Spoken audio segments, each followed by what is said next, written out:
Boa noite, meus irmãos. Mais uma vez, juntinhos, aqui pela internet, né? Estamos aqui, ao SEAV nos unindo com as palavras de Emmanuel, nos trazendo Jesus bem de perto. Obrigada, meus irmãos. Em nome de Jesus, vamos estudar mais um dos livros da coleção Fonte Viva no dia de hoje. Hoje vamos estudar o Fonte Viva, que é o primeiro, né? Ditado por Emmanuel na psicografia de Chico Xavier. Vamos estudar a questão 88 do livro que já falamos, Caindo em Si. Caindo, porém, em si, Lucas 15, 17. Este pequeno trecho da parábola do filho pródigo desperta valiosas considerações a respeito da vida. O filho pródigo, nós já estudamos outro dia a respeito dessa parábola, e o filho pródigo é aquele que o pai lhe deu o que ele pedia e foi embora, e depois ele perdeu tudo e volta para casa, e o pai o recebe de braços abertos e diz: este é o filho que eu havia perdido e que reencontrei. Então ele se sentiu muito feliz e o filho, caindo em si, voltou para casa. Judas sonhou com o domínio político do evangelho, interessado na transformação compulsória das criaturas. Contudo, quando caiu em si, era demasiado tarde, porque o divino amigo foi entregue a juízes cruéis. Judas, um dos 12 apóstolos do Cristo, né, imaginava que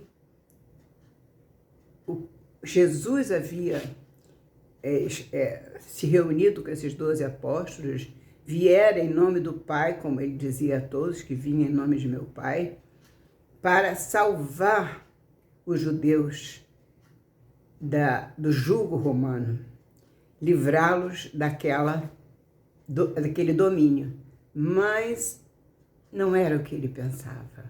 Na verdade, depois que ele viu que Jesus foi entregue aos seus algozes, ele então, caindo em si, percebeu a grandiosidade de Jesus e se entregou ao suicídio pelas portas tristes do suicídio. Fugiu da vida. E Jesus foi o primeiro filho que buscou depois da ressurreição. Na verdade, Judas caiu em si e despertou para a grandiosidade de Jesus. Outras personagens da Boa Nova, porém, tornaram a si a tempo de realizarem salvadora retificação. E aqui, então, Emmanuel nos cita Maria de Magdala. Ele fala: Maria de Magdala pusera a vida íntima nas mãos de gênios perversos. Todavia, caindo em si, sob a influência do Cristo, observa o tempo perdido e conquista a mais elevada dignidade espiritual por intermédio da humildade e da renunciação. Maria era uma mulher muito sem alegria, sem vida, triste, tomada, como diziam eles, por 7 gênios perversos. Era uma mulher entregue à tristeza, à dor, muita dor. E quando ela conhece Jesus e se entrega aos caminhos de Jesus, caindo em si, ela o segue para todo sempre, até o fim de seus dias. Seguindo a Jesus, ela se tornou uma nova pessoa. Pedro, intimidado ante as ameaças de perseguição e sofrimento, nega o Mestre Divino. Entretanto, caindo em si, ao se lhe deparar o olhar compassivo de Jesus, chora amargamente e avança resoluto para a reabilitação no apostolado. Paulo, um dos apóstolos de Jesus, aquele que era com quem Jesus tanto se dialogava muito com Pedro. E Pedro, eu falei Paulo, né? Jesus dialogava muito com Pedro. E numa dessas vezes, Jesus lhe dizia: eu vim para que tivessem vida em abundância. E ele, quando vê que Jesus é entregue aos algozes, ele tem medo. Tem medo também de ser pego. E ele então nega a Jesus. No entanto, caindo em si, ele se entrega ao Mestre para todo sempre, até o final de seus dias. Pedro se transformou num trabalhador do Cristo com poderes para curar, com poderes para servir ao semelhante como Jesus o havia preparado. Pedro caindo em si, trouxe para nós tudo o que Jesus desejava que ele fizesse. Paulo confia-se à desvairada paixão contra o cristianismo e persegue furioso todas as manifestações do evangelho nascente.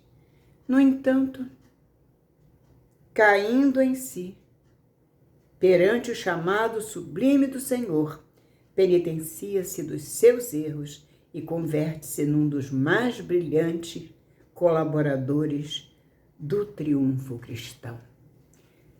Paulo de Tarso, antes era chamado Saulo de Tarso, quando ele encontrou Jesus. Caindo em si, ele diz, Jesus diz a ele: Saulo, Saulo, por que me persegues? E ele diz: o que queres, ajoelhado? O que queres que te faça? O que queres que eu faça? E o mestre diz que entre na cidade. Às portas de Damasco ele se encontrava. Que entre na cidade. E ele entra na cidade completamente cego, depois da luz que ele encontrou em Jesus, aquela luz tão intensa. Diante daquele encontro, ele ficou cego. E ao entrar na cidade, ele é tratado e curado por um outro apóstolo, Ananias, que o tratou e curou em nome de Jesus. E daí em diante, esse homem, perseguidor dos cristãos, se transforma no maior divulgador da doutrina do Cristo em todos os lugares conhecidos no mundo da época. Ele ia a todos os lugares sobre pedradas, sobre açoites, sobre todas as ameaças, ele não se importava. Ele seguia adiante para levar a palavra de Jesus. Ele se tornou um maior divulgador da palavra de Jesus nos todos os lugares daquele tempo que ele podia chegar.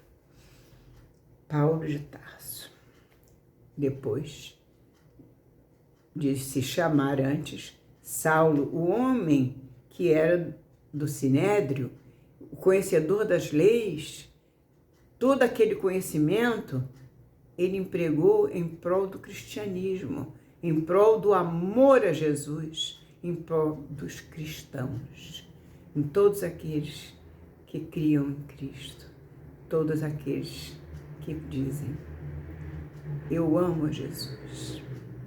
Paulo de Tarso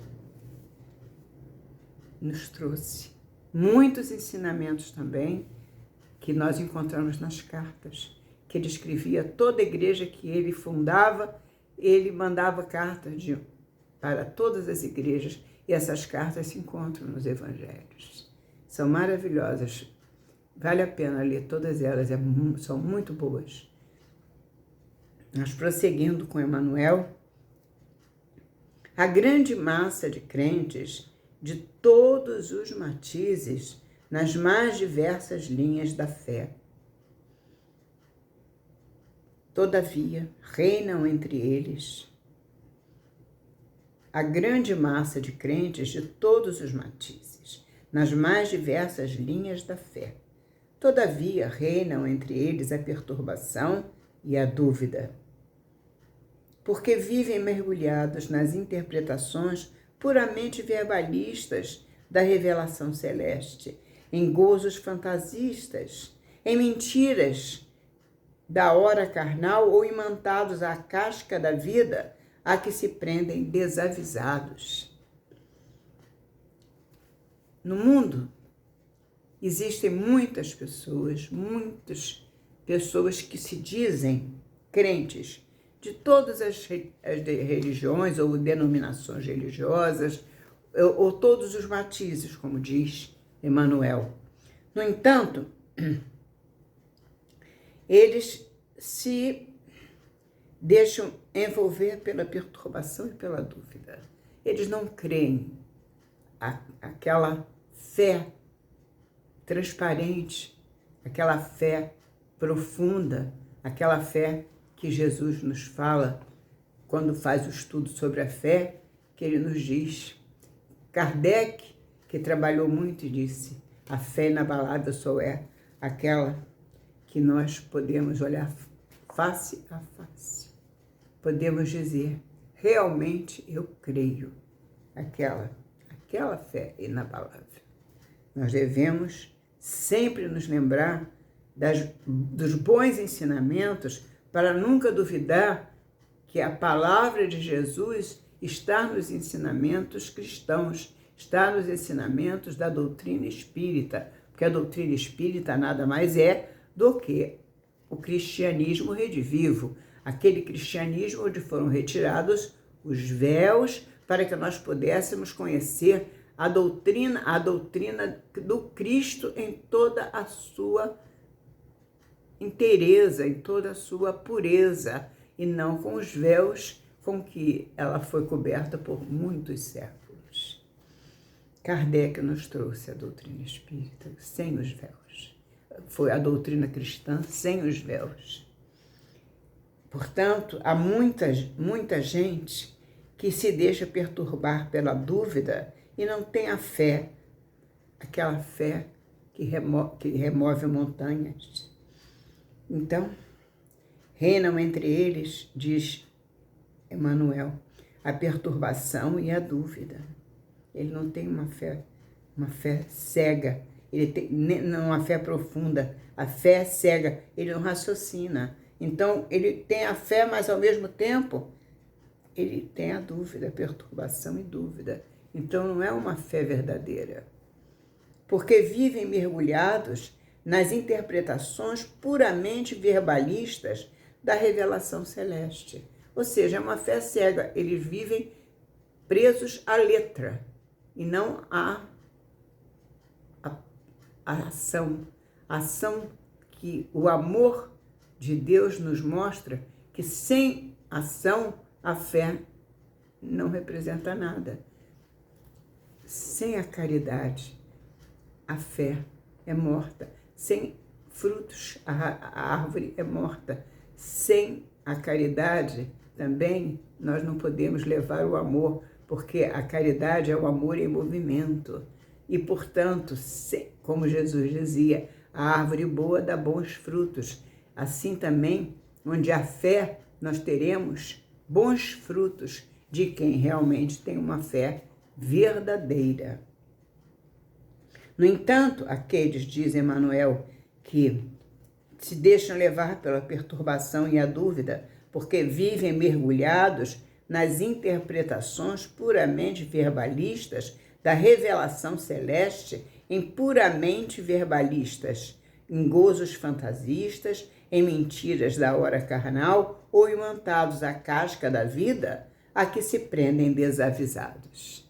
Portanto, eles se deixam levar pelo que vê no mundo. Então, eles não podem encontrar Cristo no mundo, porque o nosso Pai, com Jesus, que nos mostrou esse Pai amor, pura bondade, pura grandeza. Jesus que nos mostrou esse Pai, ele não está aqui nesse mundo. Nesse mundo estão as coisas do mundo.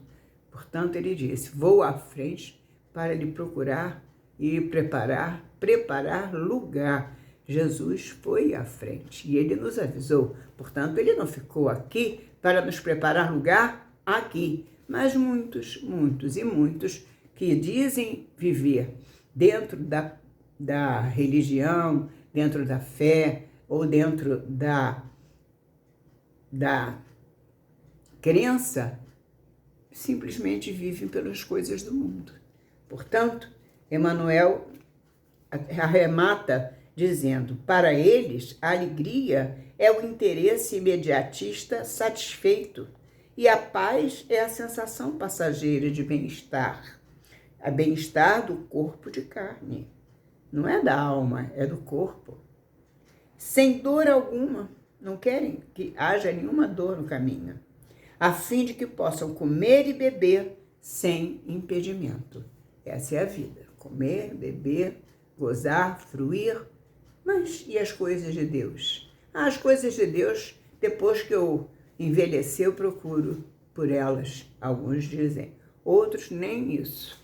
Então, nós devemos sempre nos lembrar que as coisas de Deus devem vir em primeiro lugar. Primeiro, Deus e sua justiça. Tudo mais nos será dado por acréscimo depois.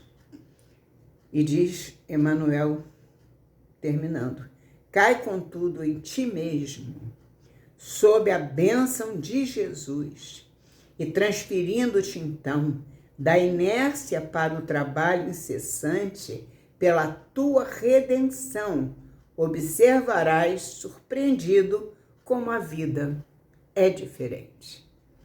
Que maravilha! Obrigada, Emmanuel, obrigada, Chico Xavier.